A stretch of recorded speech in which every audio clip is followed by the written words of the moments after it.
చెప్పండి అత్తయ్య. మన గాయత్రి పేరు మీద విద్యాలయాలకు అవార్డు వచ్చింది.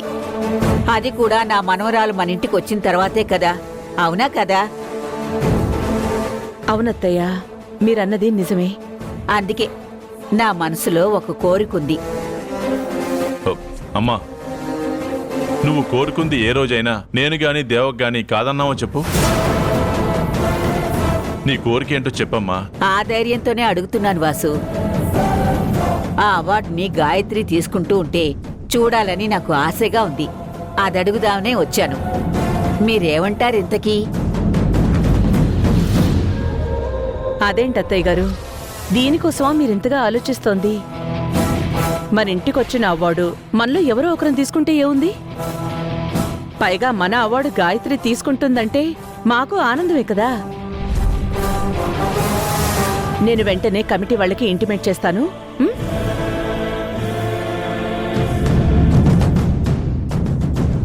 హలో మేడం, చెప్పండి. ఏం లేదండి, చిన్న అప్లికేషన్. మాకు అనౌన్స్ చేసిన అవార్డ్ నా కూతురు గాయత్రి తీసుకుంటుంది. పర్వాలేదు మేడం, అలాగే కానివ్వండి. గాయత్రి గారికి సంబంధించిన డీటెయిల్స్ అన్ని పంపండి. మీ ఇన్స్టిట్యూట్లో తాను ఏ పొజిషన్లో ఉన్నారో అని ఆ డీటెయిల్స్ అన్ని కావాలి మేడం.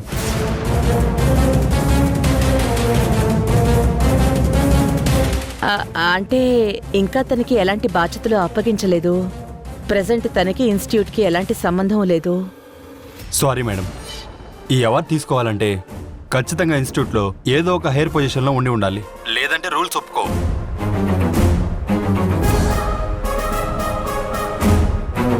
సరేనండి, నేను మళ్ళీ కాల్ చేస్తాను. ఏమైంది దేవకి? ఏమన్నారు? మన గాయత్రి మన ఎడ్యుకేషన్ ఇన్స్టిట్యూట్లో ఏ పోస్ట్లో ఉందో దాని డీటెయిల్స్ అన్నీ పంపించమని చెప్పారు. అలా ఉంటేనే గానీ అవార్డు ఇవ్వడం కుదరదు అన్నారు. అవునా? మరి ఇప్పుడు ఏం చేద్దాం దేవకి? అదే ఆలోచిస్తున్నానండి. మన గాయత్రిని మన ఇన్స్టిట్యూషన్స్కి ఎండీని చేస్తే ఎలా ఉంటుంది? తనకి ఓ బాధ్యత అప్పగించినట్టుంటుంది. అత్తయ్య గారి కోరిక కూడా తీరినట్టవుతుంది. మంచి ఆలోచన దేవకి, అలాగే చేద్దాం.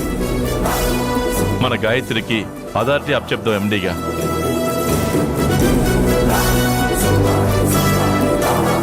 గాయత్రి, రామ్మా.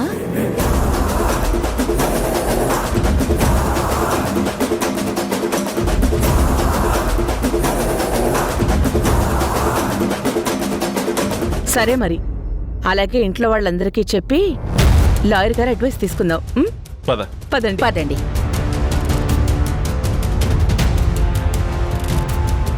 రాధా, మనోహర్, మాధవి, శేషు. ఏంటి మేడం పిలిచారు? మీ అందరికీ ఒక గుడ్ న్యూస్. ఏంటి మేడం అది? మనకి 2 రోజుల్లో అవార్డు ఇస్తామని, ఢిల్లీకి రావడానికి ఏర్పాట్లు చేసుకోమని అవార్డు కమిటీ నుంచి ఫోన్ చేశారు.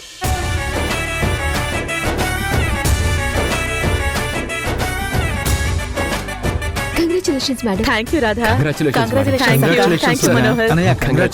Thank you. మీరు చెప్పారా? చెప్పేశాను.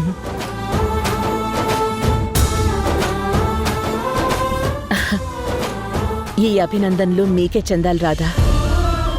ఎందుకంటే ఈ అవార్డు రావడానికి కానీ మళ్ళీ వెనక్కి వెళ్తున్న అవార్డుని వాళ్ళ అనుమానం తీర్చి వాళ్ళు మనకిచ్చిన 24 గంటల్లోనే మన మీద కుట్ర జరిగిందని నిరూపించావు.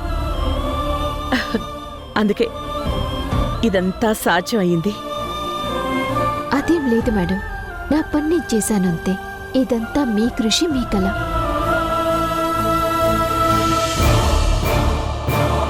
మీ అందరికీ ఓ ఇంపార్టెంట్ విషయం చెప్పాలి. ఏంటి మేడం అది? మనకొచ్చిన అవార్డుని నేను తీసుకోవడం లేదు. మరెవరు మేడం? సార్ తీసుకుంటారా? కాదు,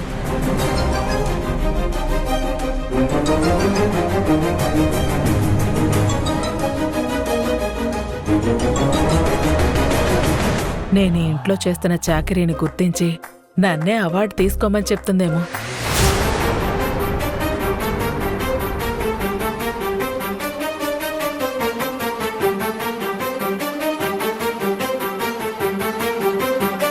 ఈసారి ఈ అవార్డుని నా కూతురు గాయత్రి తీసుకుంటుంది.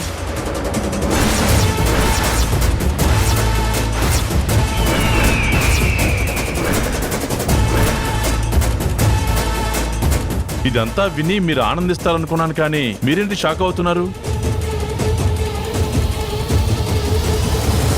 ఓ, గాయత్రి ఇన్స్టిట్యూషన్స్ లో ఎలాంటి పదవి లేని గాయత్రికి అవార్డు ఎలా ఇస్తారనే కదా మీ అనుమానం? పాపం కమిటీ వాళ్ళకి కూడా సేమ్ డౌట్ వచ్చింది. అందుకే మీ మేడం, నేను, అమ్మ కలిసి ఒక నిర్ణయం తీసుకున్నాం. ఏంటి సార్ అది? ఆ చక్కటి నిర్ణయాన్ని దేవకి చెప్తే బాగుంటుంది. చెప్పు దేవకి.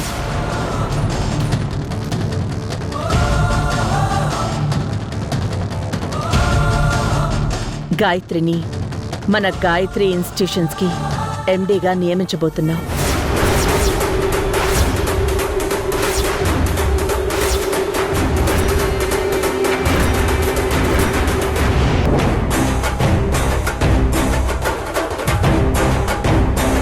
నేను ఎండి అనగానే పాపం రాత మొహం ఎలా మాడిపోయింది. మరి మనతో పెట్టుకుంటే అంతే.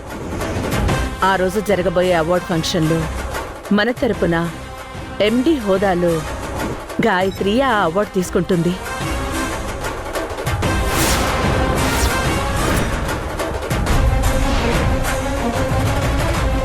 మనోహర్, వెంటనే మన లీగల్ అడ్వైజర్ని పిలిపించి దానికి సంబంధించిన ఫార్మాలిటీస్ అన్ని పూర్తి చేయి.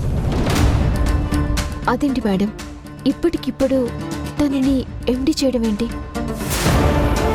శుభా అని నా మనవరాల్ని ఎండీ చెయ్యాలనుకుంటే ఇప్పుడెందుకు అప్పుడెందుకు అని అడ్డపుల్లలు వేస్తావేమిటి? అసలేంటి నీ సమస్య? సమస్య ఎండీని చేయటం కాదు మేడం, తనకి అనుభవం తక్కువ. ఇంత పెద్ద ఆర్గనైజేషన్ని హ్యాండిల్ చేయాలంటే, అది ఎండి పొజిషన్లో అంటే ఎంతో కొంత అనుభవం అవసరం కదా.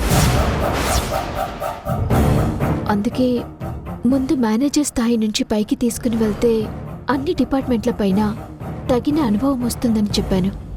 అవన్నీ నాకు తెలీదు.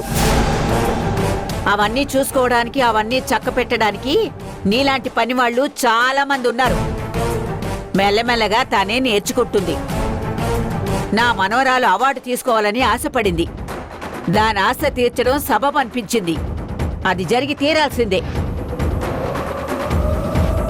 అత్తయ్య గారు, అంతా మీరనుకున్నట్టే జరుగుతుంది. మీరు టెన్షన్ పడకండి. చూడు రాధా, ఎప్పటికైనా తనే మా ఇంటి వారసురాలు. పైగా ఇప్పటికే 2-3 సార్లు తనకి బాధ్యతలు అప్పగించాలి అనుకున్నాం, కానీ కుదరలేదు. అది ఇప్పుడు అనుకోకుండా జరుగుతోంది. పైగా అత్తయ్య గారు కూడా కోరుకుంటున్నారు. అందుకే మన లాయర్ని కూడా పిలిపిస్తాను. అందుకు సంబంధించిన డాక్యుమెంట్స్ అన్ని రెడీ చేయించండి.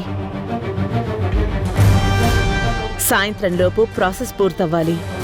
గాయత్రి డీటెయిల్స్ అన్ని అవార్డ్ కమిటీ వాళ్ళకి పంపించాలి. మనోహర్, కొంచెం త్వరగా వెళ్ళి చూడు. సరే మేడం. నేను కొట్టిన దెబ్బకి పాపం రాధ మొహం మాడిపోయింది. ఏం మాట్లాడాలో తెలియక షాకులో ఉండిపోయింది.